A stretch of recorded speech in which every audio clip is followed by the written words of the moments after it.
오늘 여러분과 함께 나눌 말씀은 다시 품으시는 하나님, 다시 품으시는 하나님이란 제목을 가지고 함께 은혜를 나누려고 합니다.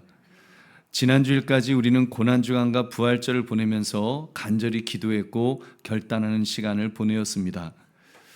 겨우 일주일밖에 안 지났는데 어느덧 부활의 주님에 대한 감격은 좀 희미해지고 다시 평범한 일상에 묻혀버린 내 자신의 모습은 없습니까? 어떤 분은 고난주간 처음부터 별 기대가 없으셨을지도 모르겠습니다. 그저 바쁜 일상에 치여서 주일 1시간 예배드리기도 너무 벅찬 그렇게 달려왔던 분들도 계실 것입니다. 그런데 놀랍게도 우리를 향한 하나님의 마음은, 하나님의 사랑은 우리의 마음 이 차원하고는 다른 것 같습니다. 우리는 열정이 식어버렸고 우리는 마음이 멀어졌으나 하나님은 포기하지 않으십니다. 여전히 우리를 기다리십니다. 아니, 기다릴 정도가 아니라 우리가 가장 초라한 모습이라도 주님께 돌아가려고 방향만 틀어도 하나님은 먼저 우리에게 달려오십니다. 끌어안아 주시고 입 맞추시고 회복시키기를 원하십니다. 오늘 주님께서 말씀하신 이 탕자의 비유에 나오는 아버지처럼 말입니다. 그러므로 다시 품으시는 하나님이란 제목을 가지고 우리가 어떤 모습이어도 포기하지 않으시고 먼저 끌어안기를 원하시는 하나님의 마음을 발견하시기를 주님의 이름으로 축원합니다. 세 가지를 살펴보겠습니다. 우리 첫째는 탕자는 단순히 집을 떠난 것이 아니라 아버지 가슴에 대못을 박은 자였습니다. 우리는 종종 탕자의 죄를 집 나간 것으로 그렇게 생각합니다. 집 나가서 고생했지. 그러나 여러분, 깊이 이 비유를 들여다보면 탕자의 죄가 훨씬 고약하다는 것을 우리가 발견할 수 있습니다. 탕자가 아버지에게 이렇게 말합니다. 우리 누가복음 15장 12절 말씀 함께 읽겠습니다. 시작. 그 둘째가 아버지에게 말하되 아버지여, 재산 중에서 내게 돌아올 분깃을 내게 주소서 하는지라. 아버지가 그 살림을 각각 나누어 주었더니, 아들이 아버지, 재산 중에서 내게 돌아올 분깃을 주세요, 이렇게 말했다는 것이죠. 당시 유대 사회에서는 이렇게 재산 분배는 아버지가 돌아가신 후에 이루어지는 일이라는 것입니다. 우리도 그렇죠. 살아계신 아버지에게 유산을 요구하는 것은 당신은 나에게 죽은 사람과 같습니다, 이런 의미를 담고 있습니다. 그러니까 탕자의 죄는 아버지의 존재 자체를 부정하는 행위였습니다. 단순한 탈선이 아니라 관계의 파괴였습니다. 아버지를 살아있는 시체로 간주한 것이죠. 그는 아버지의 마음을 짓밟았고 아버지의 존재를 모욕했습니다. 가장 끔찍한 패륜을 저질렀던 것입니다. 그렇기 때문에 사실 탕자의 죄는 아버지에게만 죄를 지은 것이 아니었습니다. 하늘에 하나님에게 죄를 지은 것이고, 왜냐하면 부모를 공경하라고 했는데 아주 패륜을 저질렀으니까 하나님에게 죄를 지은 것이고, 그의 가문과 공동체 전체에 수치를 끼친 것입니다. 탈무드에 의하면 이런 패륜하는 항아리를 깨뜨리며 이자는 공동체와 끊어졌다라고 선언하면서 심하게는 돌로 치거나 추방할 수 있었습니다. 그러니까 탕자가 회개하면서 종의 하나로 여겨달라고 그 부탁하겠다, 그 마음은 단순한 겸손의 표현이 아닙니다. 그는 공동체로부터 정말 갔다가 죽음을 당할지도 모른다는 공포감을 예감하고 있었을 것입니다. 그러므로 완전한 아들 신분 회복은 꿈도 꾸지 못하고 그저 품꾼의 하나로라도 여겨주어서 아버지 집에서 살 수 있게 그렇게 부탁해 보겠다, 지금 그런 바람이었던 것입니다. 이렇게 아버지의 가슴에 대못을 박으면서까지 탕자가 집을 떠난 이유가 무엇일까요? 왜 그렇게 아버지로부터 떠나려고 했을까요? 여러분, 탕자는 아버지의 집을 억압의 공간으로 여겼을 것입니다. 보통 집 나갈 때 다 그 마음이잖아요. 나 우리 집에서 우리 아버지, 우리 어머니, 나 이 억압에서 좀 벗어나고 싶다. 그래서 짐 싸들고 집 나가잖아요. 지금 탕자도 집을 억압의 공간으로 여겼을 것입니다. 아버지의 보호를 억압이라고, 아버지의 훈련을 구속이라고 여겼을 것입니다. 반면에 세상의 유혹은 달콤한 그 자유처럼 보였고 즐거움의 공간으로 여겼던 것입니다. 결국 그 마음 깊은 곳에 무엇이 있다는 것입니까? 여러분, 죄의 근본 원인이 또아리 틀고 있다는 것입니다. 어떤 죄요? 아버지의 통치를 거부하는 것입니다. 그리고 자기가 왕이 되겠다, 내가 왕처럼 살아보겠다. 내가 왕의 행세를 하면서 내 인생은 내 것인데 그렇게 살겠다고 하는 그 마음이 그 자리 잡고 있었던 것입니다. 우리 보배로운 성도님들, 사실 우리 안에도 이런 숨은 탕자의 모습이 있지 않습니까? 교회 안에서 오랫동안 신앙생활을 하고는 있습니다만 하나님의 그 관심을 간섭으로 여기고 하나님의 인도하심을 억압으로 생각하고 하나님의 말씀을 나의 자유를 빼앗는 족쇄로 여기는, 어떻게든 그 말씀으로부터 벗어나려고 하고 있지 않느냐는 말입니다. 우리 보배로운 성도님들, 이제 고난주간을 지난 지 불과 일주일밖에 안 되었습니다. 여러분, 우리 다시 한번 결단합시다. 이 예배의 자리에서 다시 십자가를 바라보면서, 정말 우리가 십자가를 바라보면서 십자가 앞에 멈춰 섭시다. 그리고 내가 진짜 무엇을 사랑하고 따르려고 했는지, 내가 정말 내 마음이 지금 사랑하고 따르려고 그 쫓아가는 것은 무엇인지를 다시 한번 돌아봅시다.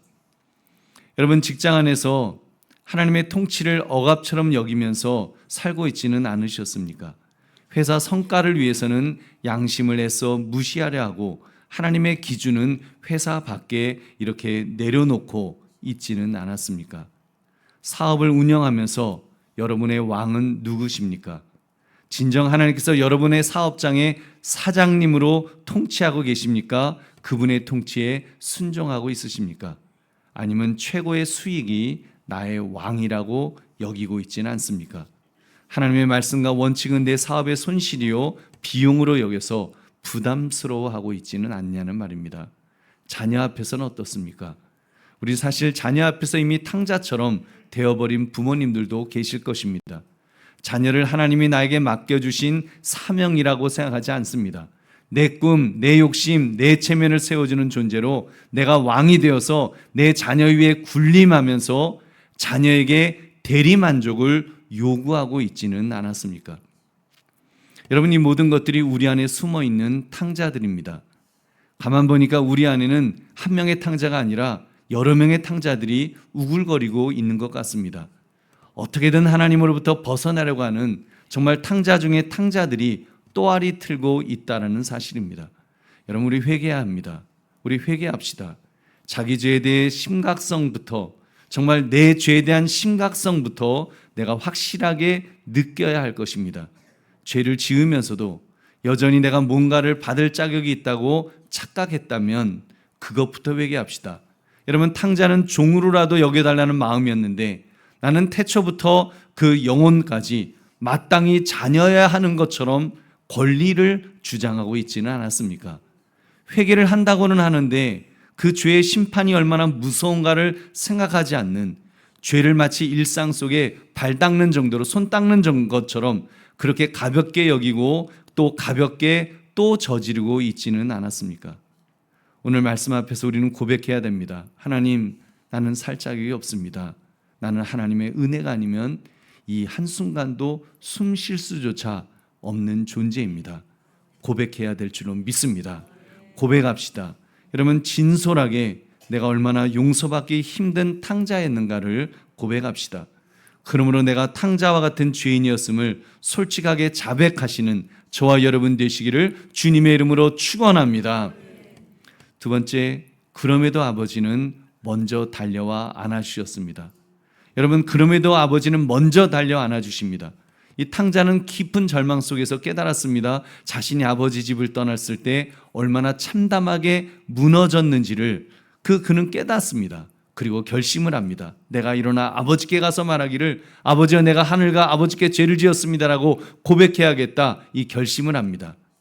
여러분, 하지만 본문을 주의 깊게 읽어보면 탕자는 자기가 준비한 모든 회개의 말을 그 끝까지 아버지께 다 말하지도 못합니다.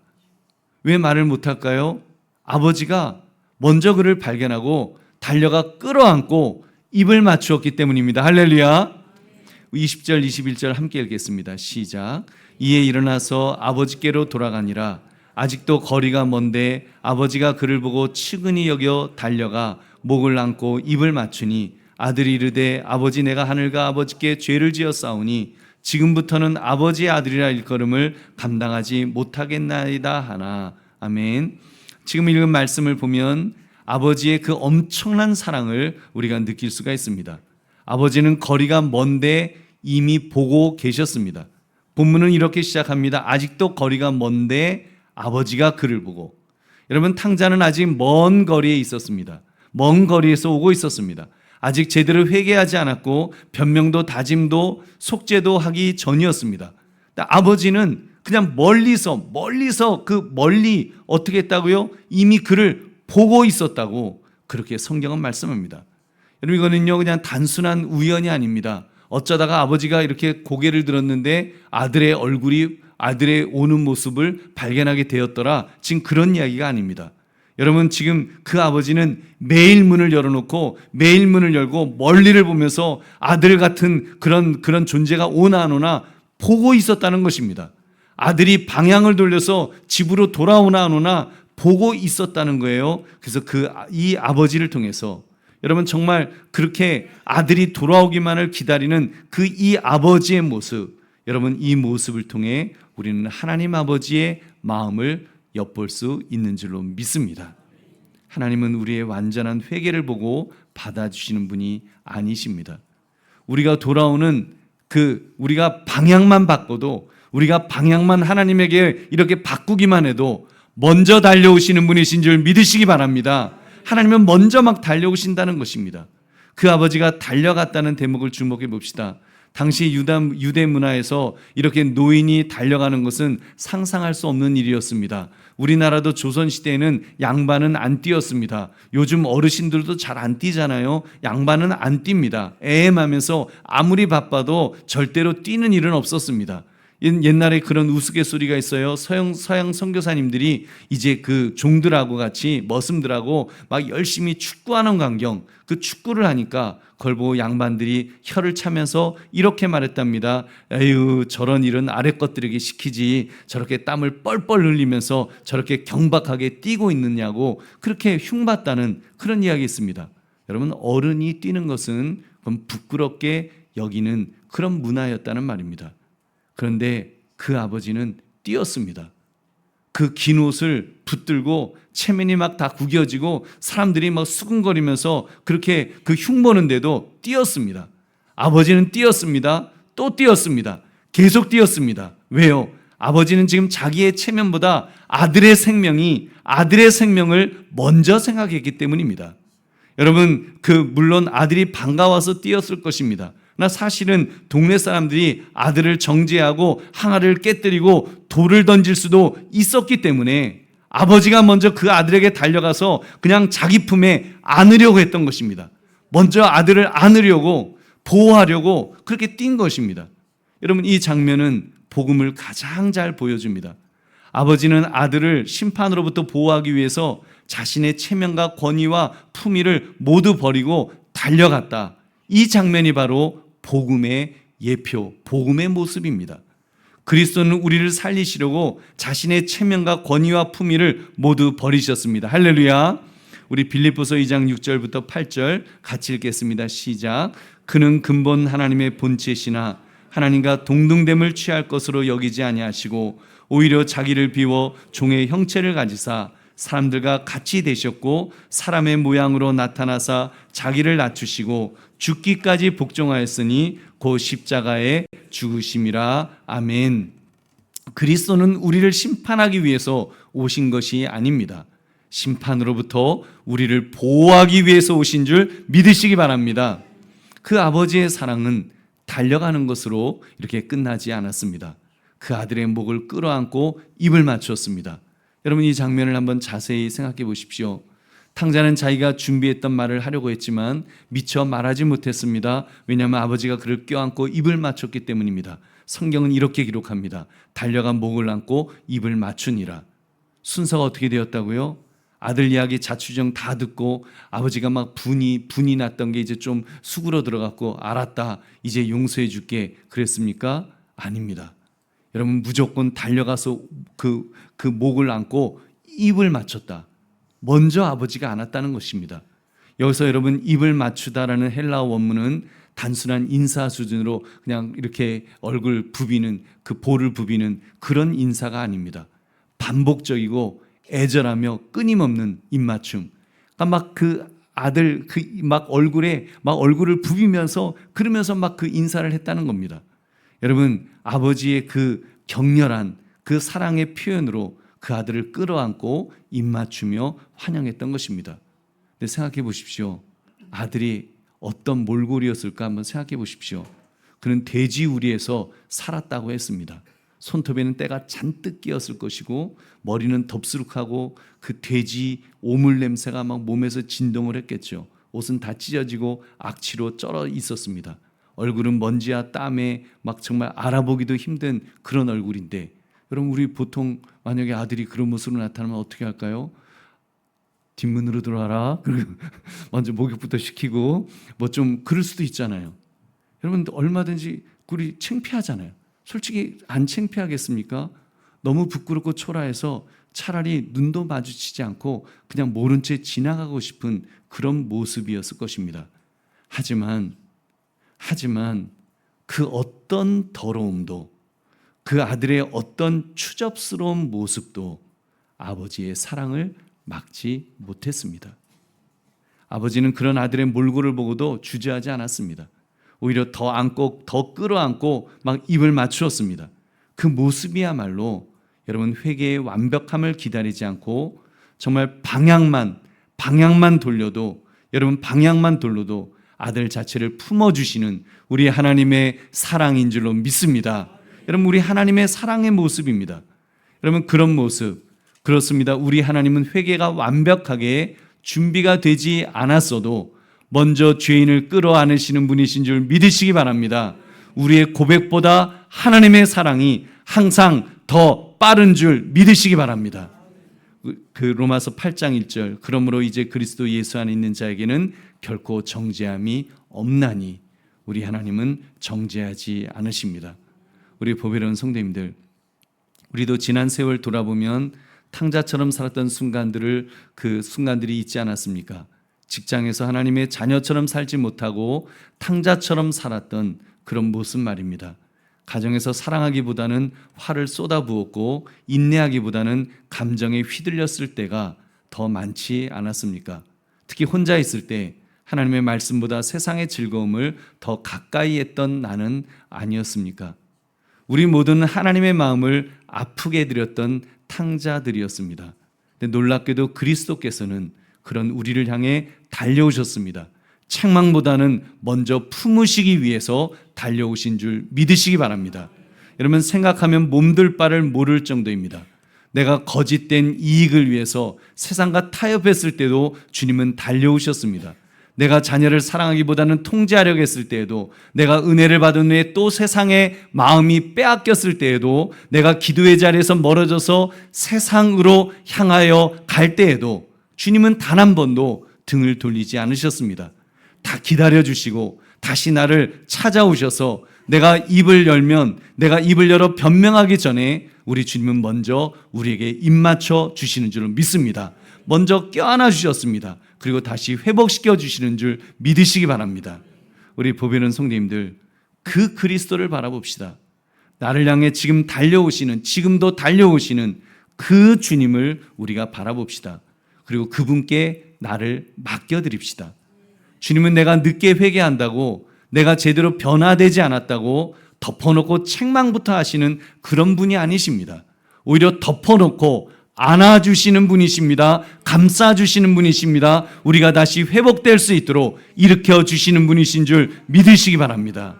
그러므로 아버지가 먼저 탕자에게 달려간 것을 바라보며 나에게 달려오시는 주님께 나를 맡겨드리시는 저와 여러분 되시기를 주님의 이름으로 축원합니다. 세 번째, 진정한 용서는 송아지를 잡을 때에 시작되었습니다. 우리 22절부터 24절 함께 읽겠습니다. 시작. 아버지는 종들에게 이르되 제일 좋은 옷을 내어다가 입히고 손에 가락지를 끼우고 발에 신을 신기라. 그리고 살진 송아지를 끌어다가 잡으라. 우리가 먹고 즐기자. 이 내 아들은 죽었다가 다시 살아났으며 내가 잃었다가 다시 얻었노라 하니 그들이 즐거워하더라. 아멘. 보십시오. 아버지는 단순히 아들을 안아준 것에 그친 것이 아닙니다. 여러분, 탕자를 안고 입 맞춘 아버지는 곧바로 명령합니다. 제일 좋은 옷을 내어다가 입히고 손에 가락지를 끼우고 발에 신을 신기라. 이 모든 것들이 아들을 회복시켜주는, 정말 아들을 다시 아들로, 종이 아니라 아들로 회복시켜주시는 그런 그 어떤 신호입니다.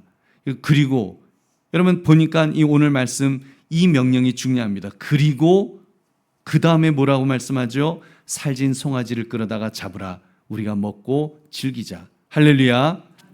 여러분 여기서 핵심은 살진 송아지를 잡으라. 지금 이 명령입니다. 여러분 안아주는 것, 입을 맞추는 것, 좋은 옷을 입히는 것, 이것만으로 충분하지 않았습니다. 탕자의 진정한 회복은 희생을 전제로 해야 했습니다. 살진 송아지의 희생이 없이 아들의 신분은 완전하게 회복될 수 없었습니다. 여러분 왜 그렇습니까? 용서는 반드시 대가를 요구하기 때문입니다. 희생 없이는 용서도 없습니다. 이것이 성경이 말씀하는 용서의 원리입니다. 우리 히브리서 9장 22절 함께 읽겠습니다. 시작. 율법을 따라 거의 모든 물건이 피로써 정결하게 되나니 피 흘림이 없은즉 사함이 없느니라. 아멘. 피 흘림이 없은즉 사함이 없다. 여러분 하나님의 용서는 그냥 우리가 막 죄를 지었어도 이렇게 하나님 기분 좋으셔갖고 아이 돼서 괜찮아, 그냥 그분 다 이해할 수 있어, 뭐 그럴 수도 있지, 이렇게 넘어갈 수 있는 것이 아닙니다. 만약 하나님이 그런 분이시라면 여러분 사랑은 있으신지 모르겠지만 그분은 공의롭지 못한 분이십니다. 완전한 하나님이라고 할 수 없습니다. 완전한 하나님은 사랑도 완전하셔야 되고 공의도 완전하셔야 하기 때문입니다. 그렇기 때문에 죄는 반드시 대가를 요구합니다. 탕자가 돌아온 것은 기쁜 일이었지만 그가 지은 죄의 문제는 그냥 넘어가면 절대로 안 되는 문제였습니다. 그래서 아버지는 살진 송아지를 잡으라 명령했습니다. 여러분 그것은 상징적인 명령이었습니다. 그냥 잔치를 해라라고 하면 뭐 거기 뭐 살진 송아지만 있겠습니까? 돼지도 잡을 수 있고 거기다가 뭐 다른 거 뭐 돼지는 안 잡겠죠. 유대인들이니까 돼지 빼고 다른 것들 뭐 이렇게 잡겠죠. 염소도 잡고 뭐 별거 다 잡을 텐데, 그리고 맛있는 뭐 전도 부치고 뭐 계란도 하고 뭐 맛있는 거 많이 하겠죠. 근데 살진 송아지를 잡으라. 살진 송아지를 잡으라. 상징적인 명령입니다. 누군가 대신 죽어야 한다는 것, 희생 없이는 잔치가 있을 수 없다는 것을 상징적으로 보여주었던 것입니다. 그래서 예수님께서 이 비유를 말씀하시면서 살진 송아지를 잡으라고 하는 이 말씀을 그 말씀해 주셨던 것입니다. 우리 보배로운 성도님들, 저와 여러분이, 우리들이 사실은 바로 이 탕자였습니다. 무슨 말이 더 필요하겠습니까? 하나님의 사랑을 받으면서도 세상의 인정과 쾌락을 더 사랑하는 정말 이중격자들 같은 탕자들이 바로 우리들입니다. 그런 우리를 살리기 위해서 하나님은 우리에게 달려오셨습니다. 그리고 우리 하나님 아버지는 살진 송아지를 잡은 것이 아닙니다. 살진 송아지를 잡은 것이 아니라 하나님은 당신의 아들을 잡으셨습니다. 당신의 아들 예수 그리스도를 십자가에서 대신 죽이셨습니다. 여러분 잊지 맙시다. 그 송아지는 그저 한 끼 잔치를 위한 식사 요리가 아니었습니다. 그 송아지는 탕자가 지은 죄를 덮기 위해서 피 흘려 죽어야 했던 희생이었다고 말씀드렸습니다. 그리고 그 송아지가 예표하는 실체가 바로 예수 그리스도이십니다. 여러분 내가 돌아왔고 내가 회개했으나 그러나 나의 회개가 죄를 없앨 수 있는 것이 아닙니다. 여러분의 결심이, 나의 결심이 죄의 대가를 지운 것이 아닙니다. 우리가 다시 자녀로 받아들여질 수 있었던 이유는 한 가지밖에 없습니다. 예수님께서 대신 피 흘려서 죽으셨기 때문입니다. 할렐루야. 예수님이 대신 죄값을 치러주셨기 때문에 우리가 회복될 수 있는 것입니다. 우리 보배로운 성도님들, 다시 말씀드립니다. 우리가 탕자였습니다. 아버지가 집을 떠났던 자가 바로 나였습니다. 우리들이었습니다. 아버지의 마음을 찢었던 자가 바로 나였습니다. 아버지를 죽은 자 취급했던 그 파렴치한 자가 바로 우리들이라는 말입니다. 그런 우리를 살리기 위해서 하나님은 죄 없으신 예수님을 내어주셨습니다. 우리를 위해서 예수님께서 채찍에 맞으셨습니다. 우리를 위해서 예수님께서 십자가에 달리셨습니다. 우리를 위해서 그 예수님께서 침뱉음 당하셨고 조롱당하셨고 피와 물을 다 쏟으신 줄로 믿습니다. 이사야 53장 5절 같이 읽겠습니다. 시작. 그가 찔림은 우리의 허물 때문이요 그가 상함은 우리의 죄악 때문이라. 그가 징계를 받음으로 우리는 평화를 누리고 그가 채찍에 맞음으로 우리는 나음을 받았도다. 아멘. 여러분, 오늘 이 시간 우리가 하나님을 예배하는 이 자리에 앉을 수 있는 것, 우리 공로는 아무것도 없습니다. 오직 하나님께서 우리를 품으셨기 때문입니다. 안아주셨기 때문입니다. 우리는 죄인으로 설 수밖에 없는데 하나님은 우리를 아들로 딸로 자녀로 다시 불러주셨습니다. 여러분, 이것이 복음입니다. 이것이 십자가의 복음입니다. 아들을 대신 죽이셔서 우리를 살리신 그 사실, 그것이 십자가의 복음인 것입니다. 이 말할 수 없는 은혜, 정말 값없이 주신 은혜, 이 측량할 수 없는 은혜, 이것이 십자가의 은혜인 줄 믿으시기 바랍니다. 그래서 우리가 자랑할 것 아무것도 없습니다. 우리의 눈물도, 우리의 회개도, 우리의 결심도 그러고 아무것도 아닙니다. 우리가 자랑할 것은 오직 한 분, 예수 그리스도밖에 안 계신 줄 믿으시기 바랍니다. 여러분, 예수님, 정말 예수님의 은혜가 아니면 우리는 이 자리에도 설 수 없습니다. 그러므로 나의 나된 것, 용서받은 것, 구원받은 것, 하나님의 자녀된 것, 그냥 된 것이 아니라 예수 그리스도의 대속의 은혜로 되었음을 고백하며 감사 영광 돌리시기를 주의 이름으로 축원합니다. 이제 말씀을 맺습니다. 우리 보배로운 성도님들, 다시 한번 말씀을 드립니다. 우리가 탕자였습니다. 아버지를 떠나고 아버지의 마음을 아프게 했던 자가 바로 나였습니다. 그런 나를 위해 하나님께서 먼저 달려오셨습니다. 책망하지 않으시고 정죄하지 않으시고 그냥 끌어안으셨습니다. 그리고 말로 할 수 없는 은혜, 값을 매길 수 없는 은혜, 바로 십자가의 은혜를 베풀어 주셨습니다. 십자가는 내가 잘나서 자격을 갖추어서 주어진 은혜가 아니라고 그랬습니다. 내가 완벽해서 얻은 구원이 아니고 내가 완벽하게 회개했기 때문에 용서받은 것이 아니고 십자가는 나 같은 죄인이 다시 돌아올 수 있도록 하나님께서 모든 값을 대신 치루신 은혜의 자리인 줄로 믿습니다. 그러므로 오늘 우리 모두 다시 고백합시다. 주님, 제게는 자랑할 것이 아무것도 없습니다. 자랑할 것은 오직 십자가의 은혜뿐입니다. 그리스도만을 자랑하겠습니다. 여러분, 이 고백을 가슴 깊이 새기시면서 다시 품으시는 하나님, 이 제목처럼 이 엄청난 은혜를 주시는 하나님께 다시 엎드려 감사하시는 저와 여러분 되시기를 주님의 이름으로 축원합니다. 우리 기도하겠습니다. 말씀 생각하시면서 하나님, 그렇게 살기를 원합니다. 참으로 다시 안아주시는 우리 주님을 생각하면서 다시 품으신 하나님 앞에 우리가 엎드리게 하시고 주의 은혜에 감사하게 하시고 하나님을 찬양하며 예배하며 살아가는 우리의 복된 인생이 되게 되려고 주여 한번 외치고 기도하겠습니다. 주여!